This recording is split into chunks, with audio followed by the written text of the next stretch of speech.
Hey everyone, what's up? This is Chasing Wisdom and I'm Ashton, and today I'm going to be talking about one of the most influential books I have ever read. This book has deeply impacted me, and it's a book I'm going to continue to go back to forever. And it's Drugs Without the Hot Air, Minimizing the Harms of Legal and Illegal Drugs by Dr. David Nutt. Dr. David Nutt worked for this board called the ACMD, and I forgot what it stands for, guys. I can't remember off the top of my head. I apologize. But essentially, this board was responsible for finding out harms of drugs, doing research behind drugs, and then using what they found and recommend where this drug be placed on the legal, illegal scale and the class scale. There's like 3 different types of classes. There's class A, B, C. A being completely illegal, B being illegal for recreational use or public use, but still legal for like medical research, and C is legal. And he talks about, actually he got fired for comparing the harms of horseback riding and ecstasy. And there's like 60 million ecstasy tablets in population or in circuit through a year. And there's about 2 million instances of horseback riding. And through doing these statistics, he was comparing the harms between the two and found out that there's about 1 out of every 100,000 ecstasy tablet or pill you take some sort of harm, in comparison to horseback riding, where it's like 1 out of every 350 riding experiences led to some harm. Essentially saying that horseback riding might be more dangerous than ecstasy. And he got fired for saying that, because you're not allowed to say stuff or compare things that are legal and illegal, which blows my mind, because it really makes me question what's going on behind government policy. And a lot of them are influenced, unfortunately, by media and public pressure. But I love this book because he goes about the basics of these drugs. You know, he talks about like 16 different classes of drugs, does really good about what the drugs are, the harms and benefits, like actual scientific evidence of what the harms and benefits are. You know, ways we can look at these drugs, way these drugs can be used as treatments, you know, how we should approach these drugs. And for someone who maybe don't really know too much about drugs, or is looking to know a lot more about drugs or just understand them better, this book I highly recommend for you, just because it does such a great job of explaining. This book's a must read for me. It's an 8 out of 10, 9 out of 10. The reason I don't give it a 10 out of 10 is just because I think for some people it might be a little too sciencey. But don't let that scare you away, because I think it's an excellent book, especially with just understanding the history of drugs. You know, things like the war on drugs and how it's actually been detrimental to us and not beneficial. And what I really love about this book is he highlights points like how we have alcohol and tobacco that are legal. You know, and they're some of the most harmful drugs to our body. I mean, alcohol, I think they rate it as the most harmful drug overall. You know, and then we have drugs like cannabis, and psychedelics that are illegal, yet they've seemed to find some therapeutic and medical benefits from it, but these people can't get access to that because they're illegal now. And it's really unfortunate too, because as someone, it drives me crazy how the public views drugs. Alcohol and tobacco are a drug. Hell, caffeine is considered a drug. Alcohol literally affects almost every part of your body in some shape, way, or form negatively.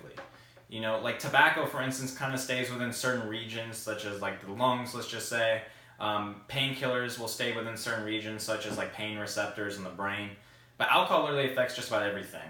And it really blows my mind that we have these marketing campaigns, you know, such as what you see with tobacco, where it's like, oh, you know, 1 out of every 100 people die from smoking, and you shouldn't smoke. And yet when you see alcohol, it's always people partying and having a good time.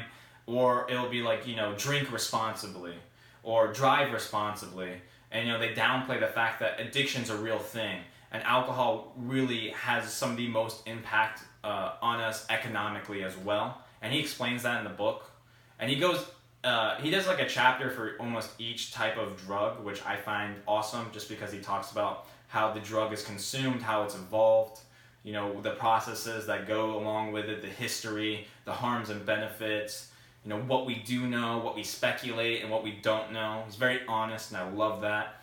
This book, I think, is definitely for public consumption, so we can make people aware of what the actual science is behind drugs. And what I really love about this book, guys, Hands down, this is probably the best part about this book, is the last chapter talks about how to talk to your kids about drugs. And I find this super impactful because I think, unfortunately, with our social climate, where you're seeing high rates of divorce, and family issues, with the family structure, maybe parents splitting up, disputes within family homes, like abuses, whatever may be the case, just not a good family home. Communication is one of the most important things to help combat this, I think. I'm just going to take sex as an issue. Most parents are very hesitant to talk to their kid about sex because they're like, oh my God, I don't want my kid to have sex at 13, or I don't even want to talk to them about it. Let's just tell them they shouldn't have sex. Like, maybe we'll lie about it. We'll say it's super dangerous, and if you kiss someone, you'll get pregnant. Or they won't even talk to them at all, and they'll be like, I don't know, leave it to your school. And the school is expected to teach their kids this stuff. But yet, if let's say the kid does get pregnant, who are you going to blame? The school. When really it's the parents' responsibility to talk to their kids. And there's plenty of books out there that talk about how to approach your kids and how to talk to your kids about, let's just say, sex.